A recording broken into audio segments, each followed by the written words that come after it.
أعوذ بالله من الشيطان الرجيم. بسم الله الرحمن الرحيم. ألم تر كيف فعل ربك بأصحاب الفيل؟ ألم يجعل كيدهم في تضليل وأرسل عليهم طيرا أبابيل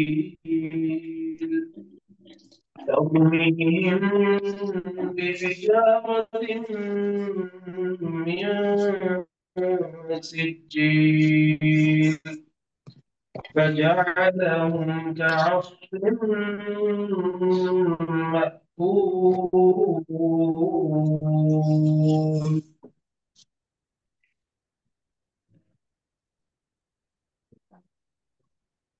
بسم الله الرحمن الرحيم. الحمد لله رب العالمين، والصلاة والسلام على أشرف الأنبياء والمرسلين، نبينا محمد وعلى آله وصحبه أجمعين. اللهم انفعنا بما علمتنا وعلمنا ما ينفعنا وزدنا علما وعملا وتوفيقا برحمتك يا أرحم الراحمين. رب اشرح لي صدري ويسر لي أمري واحلل عقدة من لساني يفقه قولي.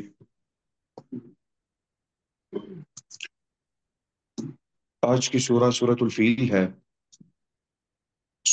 قرآن کی سب سے مختصر صورتوں میں سے چند صورتوں میں سے یہ صورت ہے، لیکن جس موضوع کے ساتھ اس صورت کا تعلق ہے وہ موضوع مختصر نہیں ہے، وہ موضوع بڑا طویل و عریض موضوع ہے۔ اور یہاں پر مختصر ہونے کی وجہ یا سبب یہ ہے کہ نبی اکرم صلی اللہ علیہ وسلم کی بعثت کے بہت قریب یہ واقعہ پیش آیا۔ 40 سے 45 سال کا فرق رہا اس صورت کے درمیان اور اس واقعے کے درمیان، تو بڑا مختصر عرصہ تھا۔ اس وجہ سے اس کو مختصر بیان کیا صورت کو، کیونکہ لوگوں کے ذہن میں وہ پورا واقعہ اب آج بھی تازہ تھا۔ جب یہ صورت نازل ہوئی، سورۃ الفیل، تو لوگوں کے ذہن میں بالکل تازہ اور یاد تھا لوگوں کو واقعہ۔ وہ بچوں کو اپنے جو اس کے بعد پیدا ہوئے ان کو سناتے تھے، اور بچہ بچہ اس واقعے سے واقف تھا۔ اور یہ واقفیت صرف اہل حجاز میں نہیں تھی اس واقعے کی، یہ واقعہ پورے عرب کے اندر معروف تھا۔ یمن سے لے کے عرب کے آخری حصے تک یہ واقعہ معروف تھا، اور اس کی ایک وجہ ہے، سبب ہے اس کا ایک۔ اس میں ایک طرح سے اللہ تعالیٰ نے جو واقعۃ الفیل تھا اس صورت کے اندر، اللہ تعالیٰ نے ایک طرح سے، یا اس پورے واقعے کے اندر ایک طرح سے اللہ تعالیٰ نے نعمت اپنی کی اہل مکہ کے اوپر۔ اور وہ نعمت یہ تھی کہ اللہ تعالیٰ نے اصحاب الفیل کو پہنچنے نہیں دیا مکہ تک، اور اس نعمت کی یاد دہانی کرائی جا رہی ہے اس صورت کے اندر، کیونکہ مخاطب چونکہ سورہ مکی ہے، مکہ کے لوگوں کو مخاطب کیا جا رہا تھا اس وقت، تو مخاطب خاصتاً مکہ کے لوگ اور عامتاً پورے عرب ہیں۔ تو چونکہ ان کو مخاطب کیا جا رہا تھا تو اس نعمت کی طرف ان کی توجہ دلائی جا رہی تھی، جو کہ 40-45 سال پہلے ایک واقعہ پیش آیا، جس کو اہل عرب خود سمجھتے تھے کہ یہ اللہ تعالیٰ کی ہمارے پر بہت بڑی نعمت تھی، اور جس کے اندر بہت سارے ایسے واقعات اور دروس اہل مکہ کے لیے، اپنے لیے ان کے لیے تھے، جس کی طرف اصل میں اللہ تعالیٰ نے یاد دہانی کی کرائی، اور بالکل مختصر انداز میں، مختصر طریقے سے، بنا کسی تفصیلات کے، حالانکہ لمبی، بہت لمبی تفصیلات ہیں اس کی، بنا کسی تفصیلات کے اللہ تعالیٰ نے یہ صورت اہل مکہ کے لیے جو ہے ان کے سامنے رکھی۔ کچھ اس واقعے کی کچھ تفصیلات کو دہراتے ہوئے چلتے ہیں۔ تمام لوگوں کو اس واقعے کا پتہ ہے، کچھ تفصیلات ہیں جن کی طرف انشاءاللہ اشارہ کرتے ہوئے، ان کو دہراتے ہوئے ہم لوگ چلیں گے۔ یہ واقعہ اصل میں شروع ہوتا ہے حمیر کے ایک ملک سے۔ حمیر یمن کا علاقہ ہے، اور یمن کے قبائل ہے حمیر، اور وہ قبائل اس سے جانے بھی جاتے ہیں اس علاقے کی نام سے اور اس جگہ سے، بلکہ وہ جگہ شاید قبیلے کے نام کی وجہ سے پڑی۔ تو حمیر کا جو ملک تھا اس کا نام ذا نواس تھا۔ ذا نواس نے جو وہاں مشرک تھا، یمن کے جو عیسائی تھے ان پہ ذا نواس نے چڑھائی کی، ان کو قتل و غارت کی، اور ان تمام کو وہاں سے ایک طرح سے کہہ لیجئے کہ ختم کیا، اور مکمل اس کی اپنی وہاں پر حکومت رہی، اپنی اس نے حکومت قائم کر لی، سوائے ایک قبیلے کے۔ وہ قبیلہ یعنی جتنے بھی قحطان اور زہران اور یہ سارے قبیلے تھے، یہ ادھر ہی رہا کرتے تھے۔ تو وہاں سے کچھ لوگ بھاگے، کچھ لوگ آگے پیچھے گئے۔ ایک شخص تھا جو بھاگنے میں کامیاب ہو گیا۔ اس شخص نے حبشہ کے جو ملک تھا حبشہ کا، نجاشی، اس سے جا کے مدد مانگی۔ عیسائی تھے تو نجاشی بھی عیسائی تھا، اور یہ جو حمیر کا ملک تھا یہ مشرک تھا۔ تو اس فرق کی وجہ سے بھی ایک وہ اس نے ان کے ساتھ لڑائی کی، اور لڑائی کر کے اس نے اپنے آپ کو حاکم بنا لیا اس جگہ کا۔ تو ان عیسائیوں میں سے ایک قبیلے کے کچھ لوگ تھے، وہ بھاگنے میں، فرار ہونے میں کامیاب ہو گئے۔ وہ فرار ہو کے چلے گئے حبشہ۔ حبشہ اگر آپ اس پہ خریدے پہ دیکھیں تو یمن کے بالکل ایک اپوزٹ بنتا ہے، درمیان میں بحر احمر ہے۔ بحر احمر کو کراس اگر کریں گے تو دوسری طرف حبشہ ہے، جو آج کل اس کو ایتھوپیا کہا جاتا ہے۔ وہ اس وقت حبشہ تھا۔ ایتھوپیا اور صومال کا علاقہ، یہ پورا علاقہ حبشہ کہلایا جاتا تھا۔ اس کے ساتھ اور بھی افریقہ کے کچھ علاقے ہیں، وہ سارے کا سارا مکمل علاقہ اس وقت حبشہ کہلایا جاتا تھا۔ لیکن مورخین نے کہا خاص طور پہ ایتھوپیا، جہاں پر صحابہ کرام نے بھی ہجرت کی، نبی اکرم صلی اللہ علیہ وسلم نے اجازت دی، پہلی ہجرت صحابہ کرام کی بھی ایتھوپیا کی طرف تھی۔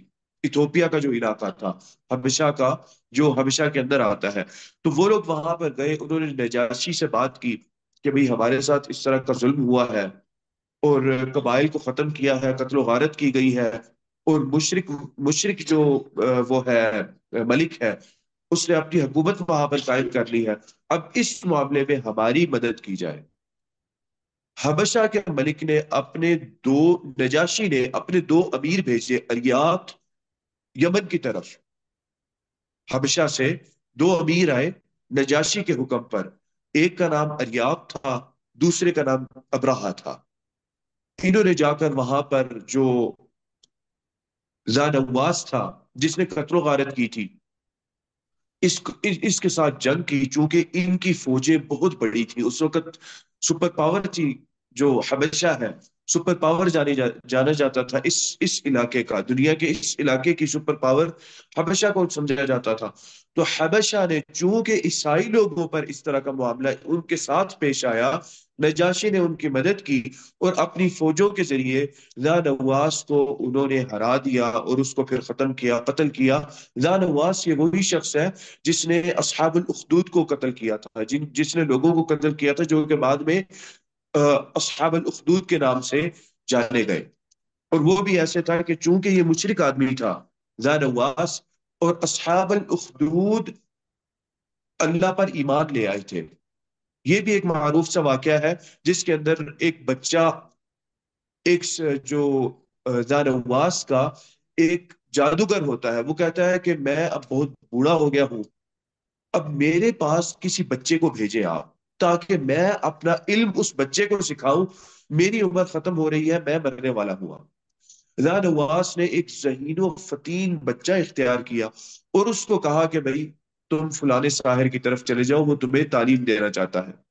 اس وقت کہہ لیجئے سحر کا علم مبارک سمجھا جاتا تھا، کہ اچھا اس سے مافوق الفطرت اور ایسے ناممکن سے کام اس علم سے کیے جا سکتے ہیں۔ تو اس نے کہا کہ اس بچے کو سکھایا جائے. وہ بچہ جا رہا، اللہ تعالیٰ کی طرف سے درمیان میں بچے کو ایک غار کے اندر ایک راہب بیٹھا ہوا مل گیا.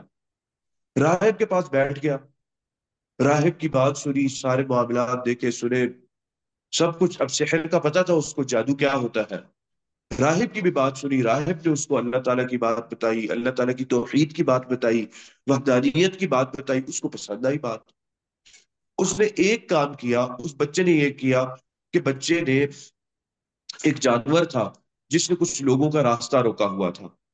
اس بچے نے یہ کیا کہ اس بچے نے یہ اسرائیلیات کے اندر یہ واقعہ آتا ہے، اس بچے نے پتھر اٹھایا، پتھر اٹھا کر اس بچے نے اس جانور کی طرف یہ کہہ کر مارا کہ یا اللہ، اگر جادو حق ہے اور یہ جو راہب نے مجھے باتیں بتائی ہے، توحید کا جو علم ہے یہ باطل ہے، تو یا رب اس جانور کو جو ہے وہ کچھ بھی نہ ہو، اور اگر اس کے عکس ہے تو یا رب یہ جانور مر جائے. اگر توحید حق کی بات ہے اور جادو باطل ہے. کہتے ہیں بچے نے پتھر مارا، جانور مر گیا. بچے کا اور یقین اس چیز پر زیادہ ہو گیا کہ اچھا، اصل چیز وحدانیت ہے، جادو نہیں ہے اصل چیز. اسی طرح بچے کی بات سن کر ایک اس کا جو مشیر تھا، زانواس کا مشیر تھا، وہ مشیر بھی ایمان لے آیا. اور وہ ایمان بھی کس طرح لے کر آیا کہ بچے نے اس سے وعدہ کیا کہ اچھا، تم اگر اللہ کا نام لے کر دعا کرو گے، میں وعدہ کرتا ہوں کہ تمہاری نظر واپس آ جائے گی. اس نے اللہ کا نام لے کر دعا کی، نظر واپس آ گئی، وہ ایمان لے آیا اللہ تعالیٰ پر، توحید پر، وحدانیت پر ایمان لے آیا. اس نے بھی آ کے بتایا کہ بھئی اس طرح کی بات ہے.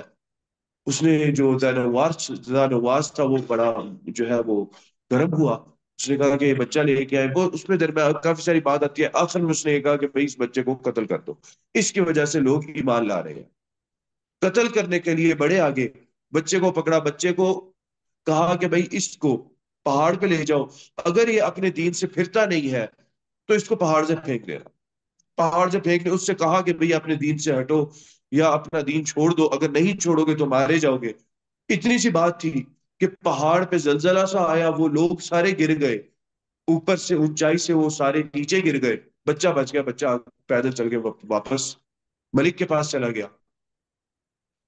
ملک حیران پریشان. ملک نے کہا اچھا ایک کام کرو کہ بحر کے، سمندر کے بیچوں بیچ اس کو لے جاؤ، پھر یہ بات کہنا اگر اپنے دین سے نہیں پھرتے تو ہم تمہیں پھینک دیں گے، اور اگر نہ اپنا دین چھوڑا اس بچے نے تو اس بچے کو پھینک دینا. انہوں نے جا کر یہ بات کی. وہاں پر یہ اللہ کا ایسا کرنا ہوا کہ کشتی ساری الٹ گئی، بچہ بچ گیا. بچہ واپس ملک کے پاس پہنچ گیا. وہ پریشان کہ بھئی یہ کس طرح، یہ کیا معاملہ ہو رہا ہے. بچے نے کہا دیکھو، اگر مجھے مارنا چاہتے ہو اس تو تم نے یہ کرنا ہے کہ تم نے بسم اللہ پڑھ کے میرے رب کے نام سے تیر چلانا ہے. تیر چلاؤ تم، اور میرے رب کا نام لے کے تم نے تیر چلانا ہے کہ اس بچے کے رب کے نام سے میں یہ تیر چلاتا ہوں. اس نے ایسا کام کیا، بچہ مر گیا. اچھا، اب وہاں پر جتنے لوگ تھے، وہاں پر اس کی زانواس کی قوم کے جتنے لوگ تھے، وہ لوگوں نے جب یہ بات سنی اور جب یہ سارا ماجرا دیکھا، وہ لوگ سارے ایمان لے آئے. خدا نواز اب ایک اور مصیبت میں پھنس گیا کہ بھئی میں نے اس کو روکنے کے لیے یہ سارا معاملہ کیا تھا، اس نے میری زبان سے اپنے رب کا بھی نام نکلوا دیا، اور اس چیز کو دیکھ کے لوگوں نے بھی اس دین پر چل پڑے، توحید پر چل پڑے. اب زانواس نے کیا کیا، زانواس نے ایک وادی کے اندر آگ لگائی، اور آگ لگا کے اس نے اپنے مشیروں کو کہا کہ جتنے بھی ایمان لائے ہیں ان سب سے، ان کے ساتھ وہی کرو، اگر یہ اپنے دین سے جو نیا دین ہے توحید کا، اس سے واپس نہیں پھرتے تو ان سب کو اس وادی کے اندر پھینک دینا جس کے اندر آگ لگائی گئی ہے. اخدود اصل میں اس وادی کو کہتے ہیں جس میں وادی ہو اور وہاں پر آگ بھڑکا دی جائے، اس جگہ کو اخدود کہا جاتا ہے. تو اس سے اللہ تعالیٰ نے ان کو نام دے دیا قتل اصحاب الاخدود النار ذات الوقود. سورہ سورۃ البروج کے اندر ہے۔ تو وہ جو ملک تھا جس نے اصحاب الاخدود، جس نے ان لوگوں کو مارا اور بعد میں اصحاب الاخدود کے نام سے جانے گئے، وہ ملک نواس تھا، حمیر کا ملک تھا، اور یہ نواس تھا، مشرک آدمی تھا، اور شرک کی وجہ سے ہی اس نے مارا۔ یہاں پر بھی شرک اور عیسائیت کی ہی لڑائی تھی۔ تو نجاشی نے اپنے امیر بھیج دیے اریات اور ابرہہ، دونوں نے جا کر ان سے لڑائی کی، اور اس آخر میں نواس مر گیا، ختم ہو گیا۔ اب جب نواس ختم ہو گیا تو بات آئی وہاں کی حکمرانی کی، تو اریات اور نواس دونوں آپس میں لڑ پڑے۔ اریات نے یہ بات کہی کہ اب یہ عقل مندی کی بات نہیں کہ ہم دونوں اپنی فوجیں، جو ایک ہی فوج ہے جس کو نجاشی نے بھیجا ہے، ایک ہی ملک نے بھیجا ہے، ہم دونوں کا ملک بھی ایک ہے، ہم دونوں اسی کے امیر ہیں، تو یہ بات ایک غیر معقول سی بات ہے کہ اسی کی فوج کو، چونکہ میں ایک خاص حصے کا امیر ہوں فوج کی، اور تم اس ایک خاص حصے کے امیر یا کمانڈر ہو فوج کے، تو اسی فوج کو ہم آپس میں لڑا دیں، جس نے مل کے امیر کے ملک سے لڑائی کی اور اس سے جو ہے وہ ام، یمن کے لوگوں کو چھٹکارا دلایا۔ اس سے بہتر یہ ہے کہ ہم دونوں نکلیں گے، ہم دونوں آپس میں ایک دوسرے سے لڑائی کریں گے، جس نے پہلے قتل کر دیا وہ بندہ یہاں کا حاکم بن جائے گا۔ کہتے ہیں کہ اریات، دونوں کی آپس میں لڑائی ہوئی، اریات ابرہہ کو اس نے زخمی کر دیا، اس کے کان کاٹے، اس کے کان کٹ گئے، اس کی ناک کٹی، اس کے ہونٹ بھی کٹ گئے ابرہہ کے، اور وہ مارنے والا تھا کہ ابرہہ کا ایک غلام تھا، اس نے آگے بڑھ کے اریات کو قتل کر دیا۔ اس طرح ابرہہ پھر یمن کا حاکم بن گیا، وہاں پہ نجاشی کافی ناراض بھی رہا، اس سے ناراض ہوا، اس نے بعد میں نجاشی کو راضی کیا اور سارے معاملات کیے، اور نجاشی کو راضی کرنے کے سلسلے میں اس نے یہ وعدہ کیا کہ میں بہت بڑا کنیسہ بناؤں گا یہاں پر یمن میں، اور یمن میں اس نے وہ معبد، عیسائیوں کا معبد جس کو کنیسہ کہتے ہیں عربی میں، وہ معبد اس نے بنایا، اور وہ اتنا بڑا معبد تھا، کہتے ہیں کہ اس وقت تک تاریخ میں اتنا بڑا معبد نہیں بنا ہوا تھا عرب کے علاقے میں اور حبشہ کے علاقے میں، اس پورے علاقے کے اندر اس وقت تک اتنا اونچا اور اتنا بڑا عیسائیوں کا معبد کہیں نہیں بنا تھا۔ اس کو نام بھی قلس کا نام دے دیا اس معبد کو، اس وجہ سے کہ جب لوگ اس معبد کی اونچائی کو دیکھتے تو لوگوں کی ٹوپیاں اپنے سر سے گر جاتی۔ خلنسوا کہتے ہیں ٹوپی کو، اہل یمن اس چیز کا یہ لفظ ٹوپی کے لیے استعمال کرتے ہیں۔ تو اتنی اونچی وہ عمارت تھی کہ اس عمارت کو جب دیکھتے تو لوگوں کی ٹوپیاں نیچے گر جاتی، اس وجہ سے اس نے یہ بات کی۔ اس کے بعد جو اصل چیز ہے جس کی وجہ سے اصحاب الفیل والا واقعہ مکہ میں پیش آیا، وہ وجہ یہ ہے کہ اس نے جب دیکھا کہ عرب کے لوگ اتنے احترام کے ساتھ اور اتنے اہتمام کے ساتھ مکہ کعبہ کی طرف جاتے ہیں، اور اس بیت کا، اس گھر کا حج کرتے ہیں نیت کر کے، دور دور سے جاتے ہیں، تو اس چیز کو میں اپنے اس کنیسہ کی طرف میں کرنا چاہتا ہوں۔ اس نے اس چیز کا اعلان بھی کرا دیا یمن میں کہ آئندہ سے حج اس کنیسے کا ہوگا، لوگ بیت اللہ یا کعبہ کی طرف نہیں جائیں گے، اور یہ اس کا ٹارگٹ بھی تھا، گول بھی تھا۔ اب یہاں پر ایک بات دیکھیں، اس نے آ کر عیسائیت کی نشر و اشاعت شروع کی تھی۔ یہاں پہ صرف بات قصے کی نہیں ہے، بات واقعے کی نہیں ہے، بات یہ ہے کہ اصل میں وہ عیسائیت کی نشر و اشاعت کر رہا تھا۔ اس کو اس وقت بھی توحید کی جو سوچ ہے وہ اس کو پسند نہ تھی۔ جب اس نے یہ بات کہی تو عرب کے لوگوں کے اندر شدید غصہ پیدا ہو گیا۔ قریش کے، روایت میں آتا ہے کہ قریش کے کچھ لوگ تھے، عرب کے اور یمن کے بھی لوگ تھے، انہوں نے اس کے مخالف کچھ مہم وغیرہ اور کچھ باتیں کی، لیکن قریش کے کچھ لوگ یمن آئے، انہوں نے آ کر کنیسے میں کچھ آگ سی لگا دی، اور وہ دن ایسا تھا کہ اس دن بہت زیادہ ہوا چل رہی تھی، تو اس وجہ سے کہتے ہیں کہ پورے کنیسے کو آگ لگ گئی اور کنیسہ گر گیا۔ اب یہ سبب تھا، یہ وجہ تھی، ابرہہ کے لیے کہ اس کو غصہ آیا، اب اس نے کہا کہ اب میں اس بیت اللہ کو، یہ جو ان کا گھر ہے، اس کو میں اب گراؤں گا، اور اس کے لیے نجاشی سے ابرہہ نے مدد مانگی۔ نجاشی نے، کہتے ہیں، پھر وہاں سے جو اب حبشہ تھا، حبشہ سے اس نے فیل بھیجے، اس نے ہاتھی بھیجے حبشہ سے۔ کہتے ہیں کچھ روایات میں آتا ہے 8 سے، کچھ روایات میں آتا ہے 12 ہاتھی اس نے بھیجے۔ اب ان ہاتھیوں کو لے کر ابرہہ چلا، اور وہی وہ حمیت والی بات اور اللہ کے گھر والی بات، عرب کے اندر یہ چیز ذہن میں موجود تھی، ان کے ذہن میں کہ یہ گھر اللہ کا ہے، اس کی تعظیم کرنی ہے، پوری دنیا والے اس کی تعظیم کریں گے، زبردستی اس کی تعظیم کریں گے، نہ چاہتے ہوئے بھی، اور ایسے اس کی بے حرمتی کی جائے گی۔ کہتے ہیں پورا عرب کھڑا ہو گیا اس کے خلاف، ابرہہ کے خلاف، اہل حمیر کے اپنے لوگ اس کے خلاف کھڑے ہو گئے۔ لیکن یہ تھا کہ اس کی طاقت تھی، اللہ تعالیٰ کا کرنا تھا۔ جہاں جہاں سے گزرتا گیا، ہر قبیلے نے اپنی فوج جمع کر کے اس کے خلاف لڑائی کی۔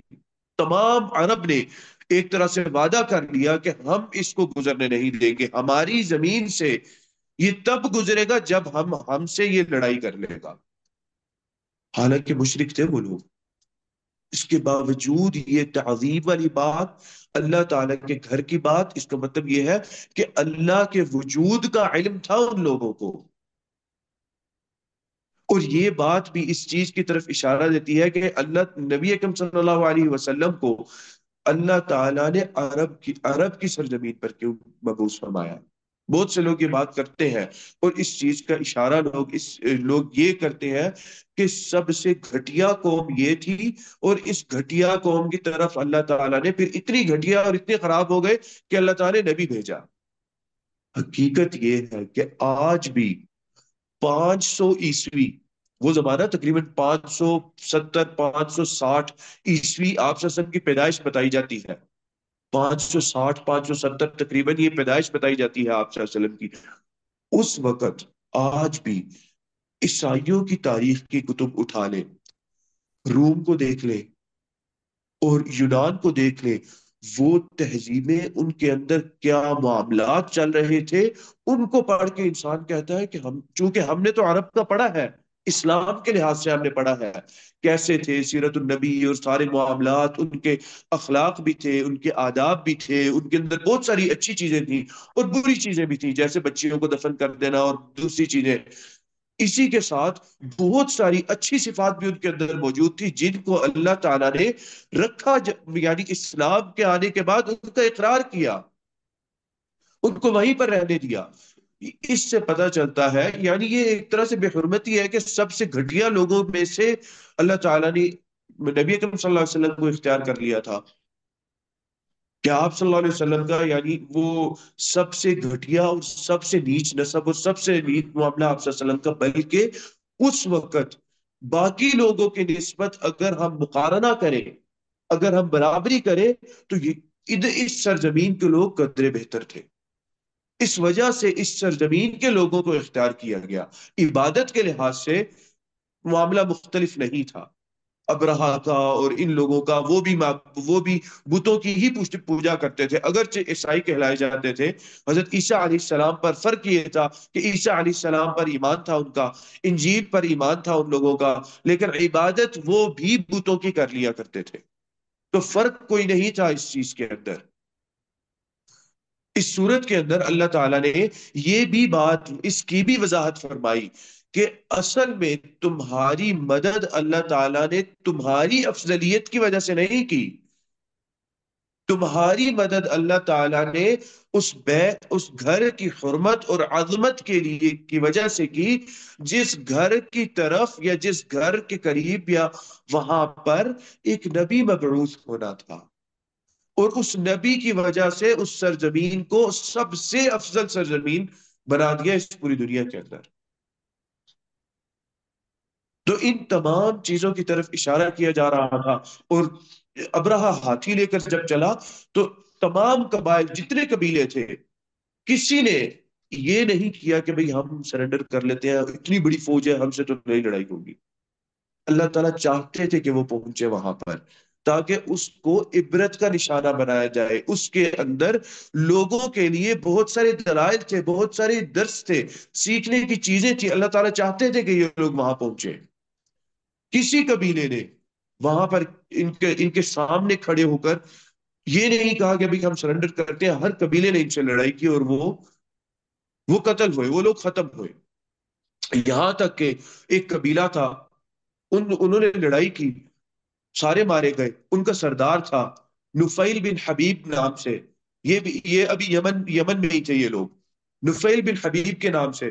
نفیل بن حبیب کو قیدی بنا دیا۔ نفیل بن حبیب نے کہا کہ اچھا مجھے حجاز کے راستے اور چیزوں کا پتہ، میں تمہیں جو ہے نا وہ مجھے قتل نہ کرو۔ سردار تھا، اب سردار کو تو بنتا تھا قتل کرنا، لیکن اس نے یہ بات کہی کہ مجھے راستوں کا علم ہے، مجھے تمام چیزوں کا علم ہے، مجھے وہاں کے لوگوں کا علم ہے، میرے تعلقات ہیں۔ تو اس وجہ سے نفیل بن حبیب کو ابرہہ نے قتل نہیں کیا۔ ابرہہ نے کہا چلو ٹھیک ہے میرے ساتھ چلو۔ ابرہہ سب بتاتا رہا، راستے بتاتا رہا، چلتے رہے وہ لوگ، یہاں تک کہ مغمس پہنچ گئے۔ مغمس جگہ عرفات کے قریب ہے۔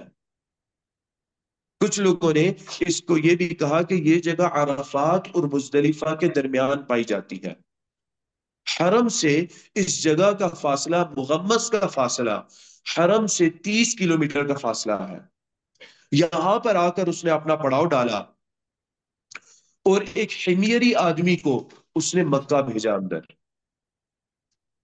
اور اس نے یہ کہہ کر بھیجا کہ میں تم لوگوں سے لڑائی نہیں کرنا چاہتا، میری لڑائی صرف وہ ہے جو وہاں پر پیش آیا، وہاں پر اس کنیسے کو گرایا گیا، جلایا گیا یمن کے اندر، جو میں نے بنایا تھا، جس کے حج کے لیے میں لوگوں کو بلانا چاہتا تھا، اور اگر اس کے مطابق اگر وہ رہتا تو لوگ اس کا حج کرتے۔ تو وہ میری لڑائی ہے، آپ لوگ راستے سے ہٹ جاؤ، مجھے صرف اس کعبے کو گرانا ہے۔ اس نے یہ کہا کہ میں اس کا ایک ایک پتھر گرا دوں گا، اور اس کا ارادہ یہ تھا کہ ہر کعبے کی ہر کارنر پہ، ہر زاویے پہ کعبے کے ایک ہاتھی باندھا جائے گا، اور ان ہاتھیوں کو پھر ان کی اپنی اپوزٹ ڈائریکشن میں چلا دیا جائے گا۔ تو اس طرح کعبے کی تمام دیواریں ٹکرا بھی جائیں گی اور گر بھی جائیں گی، اور وہ سارا پتھر ریزہ ریزہ ہو جائے گی اس کی دیواریں۔ تو اس نے یہ کہا کہ میرے سامنے سے ہٹ جاؤ۔ مغمس میں کہتے ہیں عبد المطلب کے اونٹ موجود تھے اس علاقے کے اندر، اور یہ بات کہی کہ یہاں پہ جو بھی مال متاع، اونٹ، سب کچھ ہے یہ لے لو۔ اتنا بڑا لشکر تھا، کچھ چیزوں کی ضرورت تھی۔ وہاں پر 200 اونٹ تھے عبد المطلب کے، وہ انہوں نے لے لیے۔ عبد المطلب کو پتا چلا، عبد المطلب ابرہہ کے پاس آیا۔ کہتے ہیں ابرہہ نے جب عبد المطلب کو دیکھا تو ابرہہ بڑا اس پر اثر ہوا عبد المطلب کی شخصیت کا۔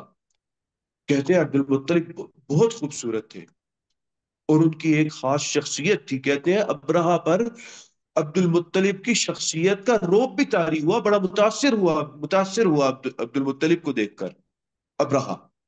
جب عبد المطلب پاس آئے، عبد المطلب نے آ کر ابرہہ سے یہ کہا، بات چیت ہوئی کہ اچھا میں سردار ہوں اور سارے معاملات، آپ کا بندہ آیا تھا میرے پاس اور بتایا اس نے ہمیں کہ کیا لڑائی ہے، ہم سے نہیں لڑنا چاہتے، اور اس طرح ہاں اس نے یہ کہا کہ ہاں اگر میرے خلاف کھڑے ہو جاؤ گے تو میں کسی کو نہیں چھوڑوں گا، میں سب کو قتل کر کے آگے جاؤں گا، میں نے اس بیت کو گرانا ہے، میں یہ وعدہ کر کے آیا ہوں۔ عبد المطلب آیا، عبد المطلب نے آگے کہا کہ بھئی میرے اونٹ واپس کر دو۔ کہتا میں تم سے اتنا متاثر ہوا تھا، تمہارے سوال کی وجہ سے، تمہاری سارا جو وہ تاثر تھا تمہارا، اور تمہارے میرے ذہن میں جو چیز بنی تھی، وہ تمہاری عزت کم ہو گئی ہے میرے نزدیک۔ عبد المطلب کہتا ہے کہ میرا اس سے کوئی لینا دینا نہیں ہے، عزت زیادہ ہوتی ہے کم ہوتی ہے، میرے اونٹ ہے، مجھے اونٹ میرے واپس کر دو۔ اس نے کہا کہ بھئی تم اللہ کے بندے، میں سمجھا تم آ کے بات کرو گے، حمیت کی بات کرو گے، طاقت کی بات کرو گے، کوئی لڑائی جنگ کی بات کرو گے۔ کہتے ہیں کہ تم نے آ کے اپنے 200 اونٹوں کی بات کی، تم اپنے گھر کی بات نہیں کر رہے، جس کی تم لوگ یہ کہتے ہو کہ ہمیں اس کی تولیت دی گئی ہے، ہمیں متولی بنایا گیا ہے اس کا۔ عبد المطلب نے جواب دیا، یہ 200 اونٹ ہے، ان کا رب میں ہوں، مجھے ان کا خیال ہے، وہ گھر ہے اس کا اپنا رب ہے، اس کا رب اپنے گھر کی حفاظت کر لے گا، ان اونٹوں کا میں رب ہوں، مجھے ان کی حفاظت کرنی ہے۔ کہتا ہے کہ میں پھر گرا دوں گا، میں جا کے اس کو ختم کر دوں گا۔ عبد المطلب کہتے ہیں مجھے میرے اونٹ دے دو، اس نے اونٹ دیے، عبد المطلب اٹھ کے چلے گئے۔ یہاں سے پھر معاملہ شروع ہوتا ہے۔ عبد المطلب نے جا کے سب کو کہا کہ پہاڑوں کی چوٹیوں پہ چلے جائیں، غاروں پہ چلے جائیں، لڑائی کرنے کی کوئی ضرورت نہیں ہے۔ مشیر نے یہ بات آگے کہی کہ بھئی تم کیا کر رہے ہو؟ کہتا ہے کہ اگر اللہ نے اس کی حفاظت کرتی ہوئی نا، اللہ تعالیٰ اس کو اس تک پہنچنے ہی نہیں دیں گے، اور اگر اللہ نے اس کی حفاظت نہ کرنی ہوئی تو کوئی چیز اس دھرتی پر اس ابرہہ کو روک نہیں سکے گی اللہ کے اس بیت کو گرانے سے، اللہ کے اس گھر کو ڈھا دینے سے، کوئی چیز نہیں روک سکے گی۔ تو ہماری کیا قوت ہے؟ ہم کس لیے آگے آگے کھڑے ہوئے؟ سب سب قتل ہو جائیں گے، مر جائیں گے۔ سب کو بات سمجھ آئی، قریش کے لوگوں کو بات سمجھ آئی، کہتے ہیں بات تو ٹھیک کرتا ہے، اللہ پر یقین تھا۔ دیکھیں یہاں پر یہ اللہ کے یقین والی بات واپس آتی ہے۔ اتنا علم تھا ان لوگوں کو کہ اللہ تعالیٰ حفاظت کرنے والے ہیں اس کی۔ چلے گئے، اپنے اونٹوں کو لیا، پہاڑوں پہ چلے گئے، الگ الگ جگہوں پہ چلے گئے۔ اب وہ جو آدمی تھا نا، جس کو سردار تھا، جس کو انہوں نے اپنی غلامی میں لے لیا تھا، جو قید کے اندر لے لیا تھا، نفیل بن حبیب، جو حمیر کا سردار تھا، جس نے کہا کہ بھئی میں تم لوگوں کو راستہ واسطہ بتاؤں گا، مجھے قتل نہ کرنا، انہوں نے اس کو معاف کر دیا۔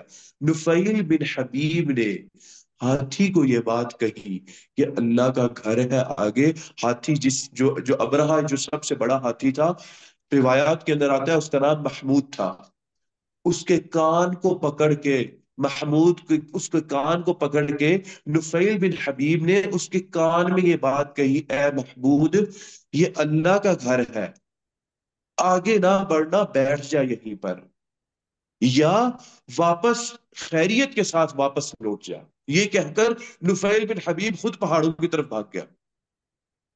کہتے ہیں نفیل بن حبیب کا یہ کہنا تھا کہ وہ جو ہاتھی تھا وہیں بیٹھ گیا۔ وہ وہاں سے پھر معاملہ شروع ہوا کہ ہاتھی کو چلاتے تھے تو وہ کعبہ کی طرف نہیں چلتا تھا، بیٹھ جاتا تھا، کعبہ سے ہٹا کے چلاتے، دائیں یا بائیں یا پیچھے لے کے جاتے تو بہترین انداز سے چل پڑتا، لیکن جیسے ہی کعبہ کی طرف اس کی جہت کرتے وہ بیٹھ جاتا وہیں۔ اب یہ تھی وہ حفاظت جو اللہ تعالیٰ نے ایک غیبی انداز سے، ایک غیبی طریقے سے، جو انسان کے لیے ایک ناممکن چیز تھی، یہاں پر اصل میں توحید سکھائی جا رہی تھی۔ اور علم تھا قریش مکہ کو کہ اس گھر کی حفاظت اللہ تعالیٰ نے کی ہے، اس گھر کی حفاظت کسی بت نے یا کسی اور نے نہیں کی، کسی لات یا عزا یا منات نے اس گھر کی حفاظت نہیں کی، اس چیز کا پکا یقین تھا عرب کو۔ اور پھر وہ سارا واقعہ پیش آتا ہے کہ اللہ تعالیٰ نے پرندے بھیجے، جس کا انشاءاللہ آپ تذکرہ ہوگا اس صورت کے اندر۔ کہتے ہیں کہ اس واقعے کے بعد جب اللہ تعالیٰ نے حفاظت فرما دی، جب اللہ تعالیٰ نے مکمل طور پہ، وہ لوگ نیست و نابود ہو گئے، ختم ہو گئے، کہتے ہیں کچھ لوگ وہاں پر مرے، جب انہوں نے دیکھا کہ کوئی راستہ نہیں ہے آگے جانے کا، ابرہہ نے اپنا ہاتھی پیچھے کیا، ابرہہ واپس چلا یمن کی طرف، رستے میں جاتے جاتے کہتے ہیں آدھا لشکر جاتے جاتے رستے میں مرا، اور کہتے ہیں باقی لشکر ابرہہ کے ہمراہ ہمیر پہنچ کے مرا، ہمیر جہاں پر اس کی اپنی حاکمیت تھی وہاں پر جا کے مرا، یعنی زخمی حالت میں وہ لوگ واپس گئے۔ عبد المطلب نے وہاں پر کچھ اشعار کہے تھے کہ یا رب صلیبی لوگ ہیں، ان کی تدابیر اور ان کی صلیب یا رب تجھ سے، تیری تدابیر سے ٹکرانے والی ہے، غدن کل تیری تدبیر کے ساتھ ٹکرانے والی ہے، تو یا رب اپنا معاملہ دیکھنا، ان لوگوں کو آپ ہی دیکھیں۔ آگے فرماتے ہیں عبد المطلب نے ان اشعار کے جو آخری شعر تھا اس میں کہا ان كنت تاركهم وقبلتنا فامر ما بدا لك، کہ اے اللہ اگر آپ ان کو چھوڑنے والے ہیں اور ہمارے قبلے کو چھوڑنے والے ہیں، یہ الفاظ ادا کیے عبد المطلب نے، اس کا مطلب ہے ان کو پتا تھا کہ کعبہ قبلہ ہے۔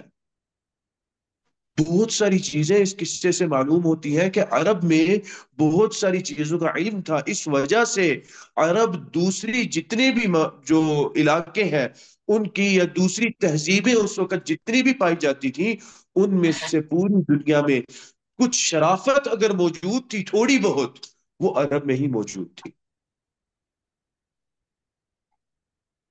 فَأَمْرٌ مَا بَدَالَك، تو یا اللہ تیرا معاملہ ہے تجھے جیسے بہتر سمجھ آتی ہے۔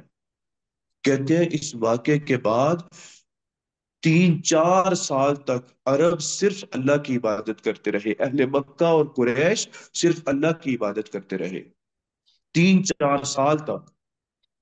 اس کے بعد واپس وہ اپنے بتوں کی عبادت کی طرف آئے، اتنا زیادہ اثر تھا ان کے اوپر اس سارے واقعے کا کہ اس سارے عرصے کے اندر کسی کی انہوں نے عبادت نہ کی، صرف اللہ تعالیٰ کی عبادت کی۔ اس چیز کو یاد کراتے ہوئے یہاں پر یہ بات ارشاد فرما رہے تھے اللہ تعالیٰ، أَلَمْ تَرَ كَيْفَ فَعَلَ رَبُّكَ بِأَصْحَابِ الْفِيلِ، أَلَمْ تَرَ، کیا تو دیکھتا نہیں ہے، كَيْفَ فَعَلَ، کیسے کیا، رَبُّكَ، تیرے رب نے، بِأَصْحَابِ الْفِيلِ، اصحاب فیل کے ساتھ۔ یہاں پر مخاطب نبی اکرم صلی اللہ علیہ وسلم، صیغہ چونکہ اکیلا ہے، کیا تو نے نہیں دیکھا، لیکن یہ طریقہ انداز قرآن کے اندر اللہ تعالیٰ نے مختلف جگہوں پر بیان کیا، جن میں مقصد اللہ تعالیٰ کا یہ ہوتا ہے کہ اللہ تعالیٰ کا اشارہ اس پوری قوم کی طرف یا پورے عرب کی طرف ہوتا ہے، اور بہت ساری جگہوں پر اللہ تعالیٰ نے یہ والا لفظ استعمال کیا علم تارا کا، اور مقصود عام طور پہ خاص طور پہ قریش مکہ، اور اس کے بعد عام طور پہ پورے عرب کے لوگ مقصود تھے۔ تو اللہ تعالیٰ فرماتے ہیں علم تارا، کیا تو نے دیکھا نہیں؟ مفسرین نے یہ بات ارشاد فرمائی ہے کہ اللہ تعالیٰ نے سورت میں علم تارا کا کیوں لفظ استعمال کیا، دیکھنے کا لفظ کیوں استعمال کیا؟ اصل میں تو یہ تھا نا کہ واقعہ لوگوں نے سن رکھا تھا، لیکن ترا کا لفظ کیوں استعمال کیا کہ تو نے دیکھا نہیں؟ دیکھے اس لیے کہتے ہیں کیونکہ چونکہ پہلے بتا چکے ہیں واقعے کو 40 سے 45 سال صرف گزرے تھے، اور اس سورت کے نزول کے وقت بہت سارے پورے عرب میں یمن سے لے کے مکہ تک اور مکہ سے آگے دائیں بائیں ہر جگہ بہت سارے لوگ اس وقت زندہ تھے جنہوں نے اپنی آنکھوں سے یہ واقعہ ہوتے ہوئے دیکھا تھا۔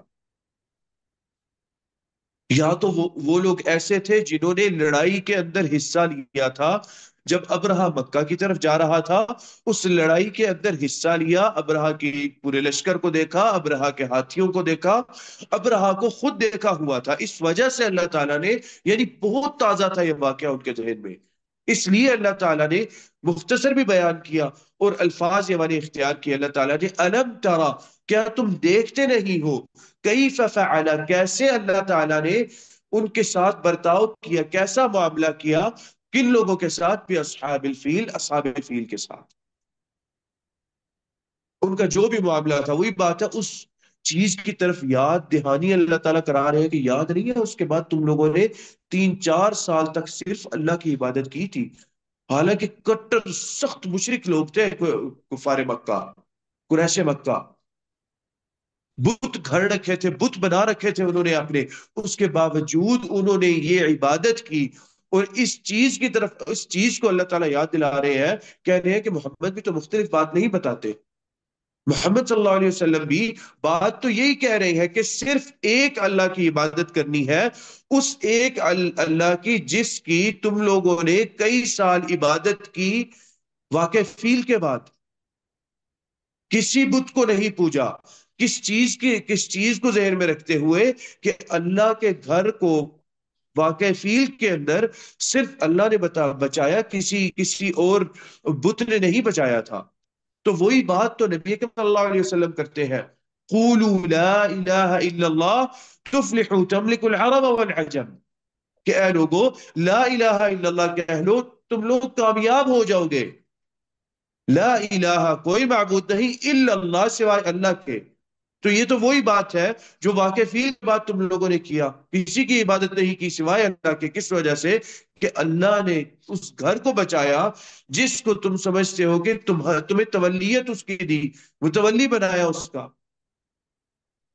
تو اس میں بات کون سی کوئی بہت بڑی اور انوکھی بات ہے یا بڑی مختلف بات ہے؟ یہ تو وہی بات ہے جو محمد صلی اللہ علیہ وسلم کی پیدائش سے پہلے تم اس پر عمل کر چکے ہو۔ تو لڑنا کس بات کا؟ نبی اکرم صلی اللہ علیہ وسلم کے خلاف کس لیے جانا؟ ایسے تو نہیں ابو جہل تھا اور عتبہ تھا اور شیبہ اور یہ سارے جتنے بھی تھے، امیہ، یہ لوگ جا کے نبی اکرم صلی اللہ علیہ وسلم کی تلاوتوں کو سنتے تھے رات میں، دل میں اندر ان کو پتا تھا کہ یہ ٹھیک دین ہے، صحیح دین ہے، اس کے اندر یہ غلط دین نہیں ہے۔ نبی اکرم صلی اللہ علیہ وسلم جیسا ہی آدمی نبی ہو سکتا ہے، دل کے اندر سب کو پتا تھا اس چیز کا۔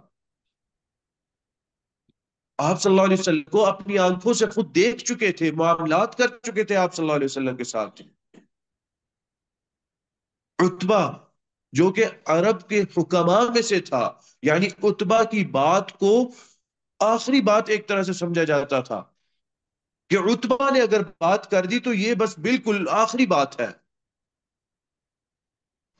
نبی اکرم صلی اللہ علیہ وسلم کے پاس گیا، آپ صلی اللہ علیہ وسلم نے بات چیت ساری کی، آپ صلی اللہ علیہ وسلم نے سورہ فصلت کی آیات پڑھی، وہاں پر رک گیا آپ صلی اللہ علیہ وسلم کے سامنے۔ آپ صلی اللہ علیہ وسلم جب یہاں پر پہنچے، فَإِنْ أَعْرَضُوا فَقُلْ أَنذَرْتُكُمْ صَاعِقَةً مِثْلَ صَاعِقَةِ عَادٍ وَثَمُودَ، اگر تم لوگ رد کرتے ہو اور پیٹھ پھیرتے ہو اس دعوت سے جو اللہ تعالیٰ کی دعوت ہے، تو میں تمہیں ڈراتا ہوں اس عذاب سے جو عاد اور ثمود کو عذاب آیا تھا۔ اور وہ عذاب بڑا قریب دیکھ چکے تھے، فیل والے، اصحاب الفیل والے دیکھ چکے تھے۔ ایسے نہیں اتبا اتنا زیادہ ڈر گیا تھا کہ اس نے نبی اکرم صلی اللہ علیہ وسلم کے منہ مبارک پر ہاتھ رکھ دیا۔ اب اس نے کہا کہ محمد آگے بات نہیں کرنی، تمہاری بات کہی ہوئی قبول ہوتی ہے۔ یہ بات بھی کہی اس نے کہ بات قبول ہو جائے گی، ہم پر عذاب آئے گا، ختم ہو جائیں گے، تباہ ہو جائیں گے۔ اور یہ اتنا قریب کا واقعہ ہی تھا جس کی وجہ سے اتنا ڈر ان کے دل میں آ گیا کہ وہ عذاب اس طرح کا پھر آ جائے گا جس میں ہمارے لیے کوئی راہ فرار نہیں ہوگی، جیسے ابراہہ کے لیے کوئی راہ فرار، ہمارے لیے بھی کوئی راہ نہیں ہوگی اس چیز کے اندر۔ تو اے محمد خاموش ہو جائیے۔ واپس آیا تو اتبا کے کہتے ہیں جس چہرے سے گیا تھا اس چہرے سے واپس نہیں آیا یہ۔ انہوں نے کہا تمہارے اوپر جادو کر دیا ہے محمد نے، محمد کا جادو تمہارے اوپر بھی چل گیا، اب تو سمجھے تم بڑے عقل مند ہو، تمہارے اوپر جادو کام نہیں کرے گا، تمہاری عقل نہیں ماری جائے گی۔ ان کے مطابق تو یہی تھا نا کہ عقل ماری گئی ہے۔ آگے اللہ تعالیٰ فرماتے ہیں أَلَمْ يَجْعَلْ، کیا ان کو بنایا نہیں؟ یہاں پہ سارے سوالیہ انداز اللہ تعالیٰ نے اختیار کیا۔ سوالات اللہ پوچھ رہے ہیں، کس وجہ سے؟ کہ ان کو اس چیز کا علم تھا۔ اس طرح کا سوالیہ انداز اس بندے سے رکھ کے ساتھ رکھا جاتا ہے جس کو چیزوں کا علم ہوتا ہے۔ کیا یہ ایسے نہیں تھا؟ کیا یہ ایسے نہیں تھا؟ کیا یہ مطلب یہ نہیں ہوتا اس کو وہ چیز، اس کا سوال اس کے سامنے رکھا جا رہا ہے، مطلب یہ ہے کہ تمہیں علم ہے، کیا یہ ایسے نہیں تھا؟ الم یجعل، کیا نہیں بنایا، کیدہم، ان کی تدبیر کو، قید کہتے ہیں اس چھپی ہوئی چال کو، عربی کے اندر چھپی ہوئی چال جس کو جو کسی کے ضد میں نقصان پہنچانے کے لیے چلائی جائے۔ مفسرین نے ارشاد کیا ہے کہ وہ تو سارے عرب کو بتاتا آ رہا تھا کہ میں نے نیست و نابود کرنا ہے، میں نے توڑ دینا ہے، میں ادھر جا رہا ہوں، میرے سامنے کوئی کھڑا ہوگا تو وہ قتل ہو جائے گا، اور وہ قتل کرتا آ رہا تھا یمن سے ہی، 3,500 4,000 کا فاصلہ، کلومیٹر کا فاصلہ ہے، وہ قتل کرتا آ رہا تھا سب کو۔ تو ڈھکی چھپی بات تو نہیں تھی، لیکن اللہ نے کیوں قید کا لفظ استعمال کیا کہ ڈھکی چھپی تدبیر؟ علماء نے بیان کیا ہے کہ یہاں پر چھپی ہوئی بات جو ابرہہ کے دل میں تھی وہ یہ تھی، جس کا تعلق شاید نجاشی سے بھی ہو اس وقت، وہ یہ تھی کہ یہاں پر جو ان کی تجارت چلتی ہے، جو ان کا جو مکہ ہے، ایک گڑھ بنا ہوا ہے، ہر جگہ سے تجارت کے قافلے ادھر سے گزرتے ہیں، اس چیز کو ختم کرنا ہے، اس چیز کو ہم نے اپنی طرف لے کر جانا ہے، ہم نے حبشہ کی طرف اصل ہم نے اس کو بنانا ہے۔ لیکن جغرافیائی لحاظ سے بھی وہ مکہ کی جو حیثیت یا جو جگہ مکہ کی تھی، وہ حبشہ کی وہ بن نہیں سکتی تھی جگہ۔ اصل میں چھپی ہوئی چیز ان کی یہ تھی کہ ان کو بالکل صرف یہ بات نہیں تھی کہ گھر ختم کرنا ہے، یہ چیز تھی کہ ان کو بالکل ختم کرنا ہے، ان کا نام مٹانا ہے، اور جو تجارتیں آتی ہیں، جو یہ رأس بنے ہوئے ہیں ایک جگہ کے، سینٹر بنے ہوئے ہیں ایک جگہ کے، اس سینٹر کو ہم نے ختم کرنا ہے۔ لیکن اللہ تعالیٰ تو چاہتے تھے نا کہ وہ چیز چلے، اللہ تعالیٰ نے حفاظت ہی اس لیے کی اور اس نعمت کو یاد دلایا کہ تمہاری کوئی فضیلت نہیں تھی، وہ تم جیسے ہی لوگ تھے، وہ بھی عبادت وہ جو ہے بتوں کی کرتے تھے، تم بھی بتوں کی عبادت کرتے تھے۔ اس جگہ کو حفاظت میری اسی وجہ سے ملی کہ یہ جگہ عظیم جگہ تھی اور ایک عظیم شخص کے آنے کی جگہ تھی، اس وجہ سے اس جگہ کی حفاظت کی گئی۔ تو اس عظیم جس کی وجہ سے حفاظت کی گئی اس پر اب ایمان لاؤ، اللہ تعالیٰ کی اس نعمت کو یاد کرو، اللہ تعالیٰ کی نعمت کے ناشکرے نہ ہو۔ لَإِن شَكَرْتُمْ لَأَزِيدَنَّكُمْ، نعمت کا شکر کریں گے اللہ تعالیٰ زیادہ عطا کریں گے، وَلَئِن كَفَرْتُمْ، اگر نافرمانی کی اور ناشکری کی، ان عذابی لشدید، مختلف انداز سے دیکھیں، جوڑنا شروع کریں مختلف انداز سے۔ اللہ تعالیٰ نے اس آیت کو بھی، یہ والی نعمت بھی ہے جو یاد دلا رہے ہیں اللہ تعالیٰ کہ یاد کرو وہ والی نعمت جب تمہیں ان فیلوں کے لشکر سے بچایا تھا، اس کے بعد تم نے کئی سال خود صرف اللہ کی عبادت کی، کسی بت کی عبادت نہیں کی، اب کیوں لڑتے ہو محمد صلی اللہ علیہ وسلم سے؟ لڑائی صرف یہ تھی کہ بھئی تکبر والی بات تھی کہ یہ چرواہا یہ کیوں نبی بن گیا، یہ تو ہم سے چھوٹا بھی ہے، عمر میں ہم بڑے لوگ ہیں، تو یہ کس لیے نبوت اس کو مل گئی؟ کوئی سردار ہوتا، کوئی طائف کا یا کوئی مکہ کا کوئی سردار ہوتا، اس کو یہ بات پتا، اس کو یہ نبوت ملتی۔ آگے فرماتے ہیں ان کے کیسے، کیا تم لوگوں نے دیکھا نہیں کیسے اللہ تعالیٰ نے ان کی تدابیر کو، چھپی ہوئی تدبیریں جو ظاہر تھیں اور جو چھپی ہوئی تھی، دونوں تدابیر کو اللہ تعالیٰ نے بالکل ناکارہ کر دیا، بیکار کر دیا۔ تضلیل کا مطلب گمراہ کرنا ہے، یہاں پر تدبیر کے ساتھ تدبیر کو گمراہ کرنا، ترجمہ اگر کریں گے لفظی ترجمہ تو یہاں پر یہ ہوگا کہ کیا تم لوگوں نے دیکھا نہیں کیسے اللہ تعالیٰ نے ان کی تدبیر کو گمراہ بنا دیا۔ تدبیر کو گمراہ بنانا، اس کا مفہوم یہ بنے گا کیسے اللہ تعالیٰ نے ان کی تدبیر کو بالکل بیکار کر دیا۔ وہ اپنے ارادے تو بڑے لے کر آئے تھے لیکن ہر چیز ان کی ناکارہ ہو گئی۔ اور اس کے بعد اللہ تعالیٰ نے مختصراً، کوئی تفصیلات نہیں بیان کر رہے اللہ تعالیٰ، وَأَرْسَلَ عَلَيْهِمْ، اور پھر ان کے اوپر بھیجے گئے، طَيْرًا، کون؟ پرندے، ابابیل، جو جھنڈ کی صورت میں تھے۔ اب یہاں پر ایک غلط ہمارے اندر پائی جاتی ہے، ایک غلطی پائی جاتی ہے، چونکہ اردو کے اندر، اردو زبان اور ہندی زبان کے اندر ابابیل ایک خاص پرندے کا نام ہے، ہم سمجھتے ہیں کہ اللہ تعالیٰ نے اس پرندے کو بھیجا تھا۔ عربی زبان میں ابابیل کہتے ہیں پرندوں کے جھنڈ کو کہتے ہیں، اللہ مختلف جھنڈوں کا ایک ساتھ مل جانا، جب وہ آپس میں ملتے ہیں تو وہ ہے ابابیل، اور وہ مختلف پرندے ہیں۔ وہ ابابیل جس کا ویسے اردو میں جس کو کہتے ہیں وہ بالکل چھوٹا سا پرندہ ہے،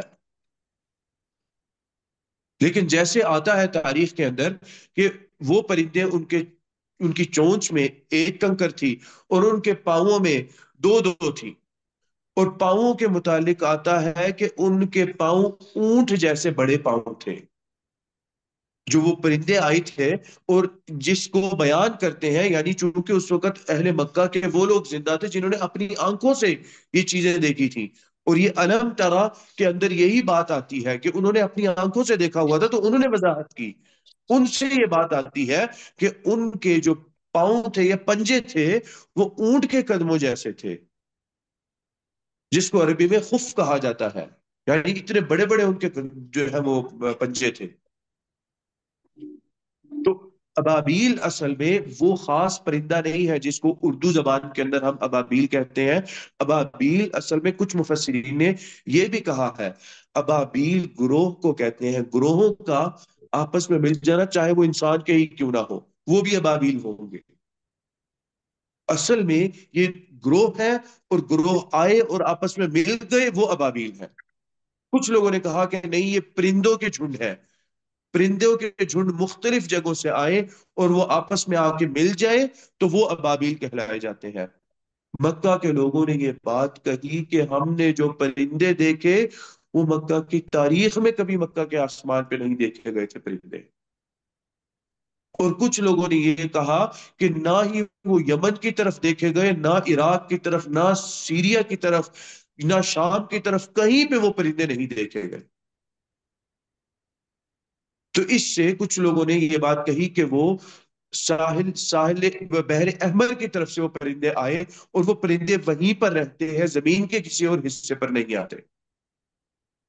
وہاں سے اللہ تعالیٰ پرندوں کے جھنڈ کو لے کر آ گئے، اور زمین کے مختلف علاقوں سے اللہ تعالیٰ ان کو لے کر آ گئے یہاں پہ حفاظت کرنے کے لیے، ایک انوکھے انداز سے، ایسی طریقے سے اللہ تعالیٰ نے حفاظت فرمائی جو کوئی سوچ بھی نہیں سکتا۔ فرماتے ہیں آگے اللہ تعالیٰ وَأَرْسَلَ عَلَيْهِمْ طَيْرًا أَبَابِيلَ تَرْمِيهِمْ، وہ پھینکتے تھے بِحِجَارَةٍ، پتھروں، ان پر پتھر، من سجیل، جو کہ سخت مٹی سے بنے ہوئے پتھر تھے۔ سجیل مٹی کے پتھروں کو کہا جاتا ہے، جن کا رنگ سرخ ہو ان کو کہا جاتا ہے سجیل۔ اصل میں یہ، اگر اصل ہم اس لفظ کے اصل میں جائیں تو یہ فارسی لفظ ہے، اور یہ فارسی کے بھی دو الفاظ ہیں، ان کو ملایا گیا ہے، تو اس لفظ کے مطابق یہ چیز ایسے بنتی ہے کہ جو سخت پتھر ہو اور ان کے ارد گرد، ان کے گرد جو ہے مٹی جمع ہو، وہ پتھر ہے سجیل۔ تو کہتے ہیں اس طرح کے پتھر اللہ تعالیٰ نے ان پہ برسائے۔ قریش مکہ کے، نبی اکرم صلی اللہ علیہ وسلم کے زمانے میں قریش مکہ کے کچھ لوگ ایسے تھے جن کے پاس اس وقت تک وہ والے پتھر موجود تھے، وہ ان کو دیکھا کرتے تھے۔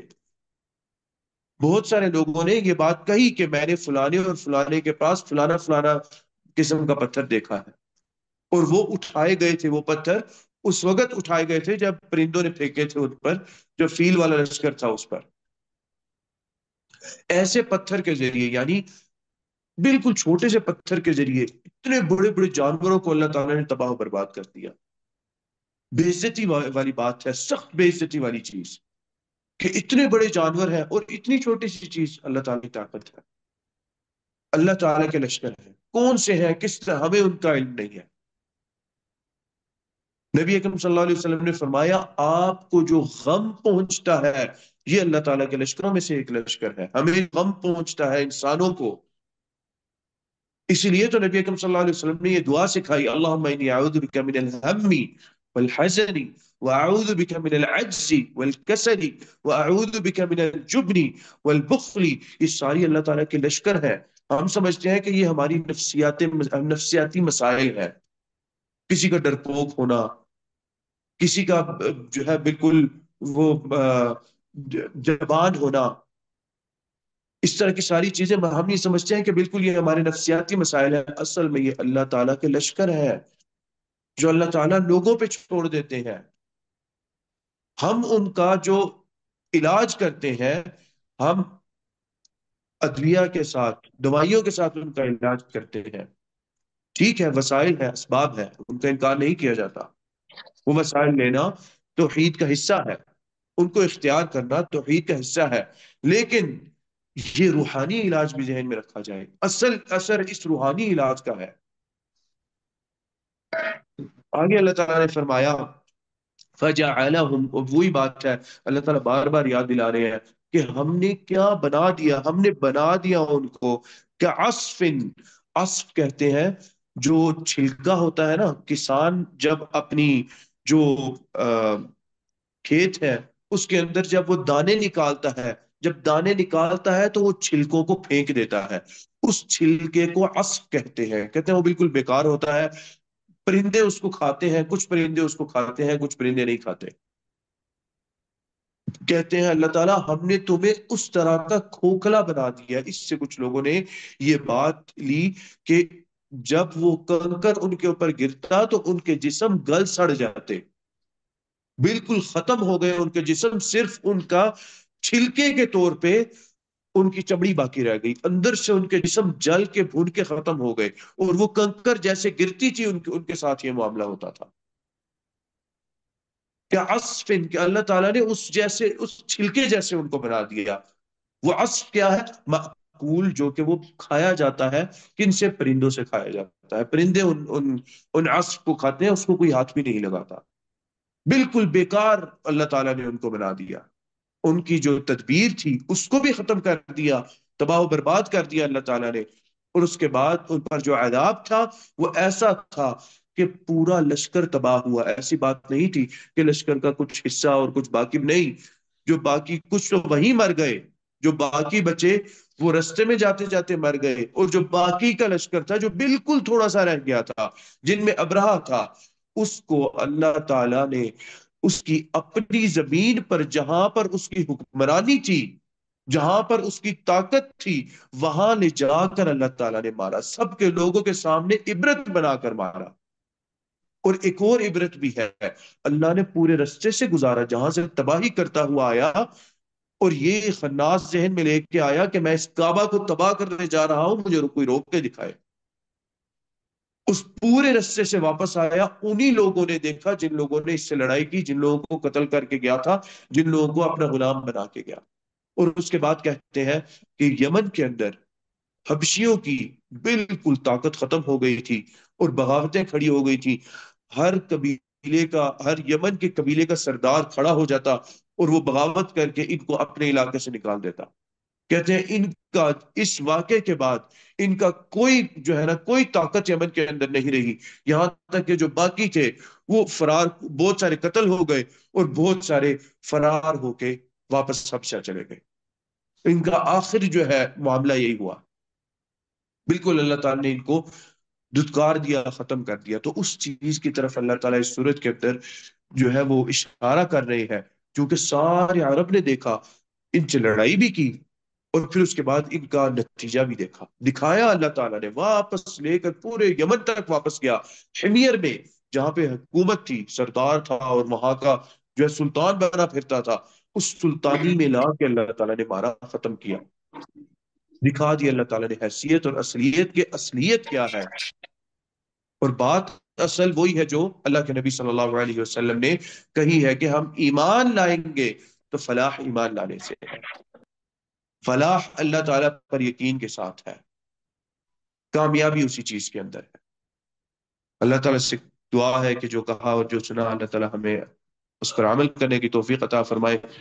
قد قلت ما قلت صوابا فمن الله وإن خطأ فمني والشيطان وأستغفر الله إنه كان غفارا۔ بسم الله الرحمن الرحيم، الحمد لله رب العالمين الرحمن الرحيم مالك يوم الدين، إياك نعبد وإياك نستعين، اهدنا الصراط المستقيم صراط الذين أنعمت عليهم غير المغضوب عليهم ولا الضالين آمين۔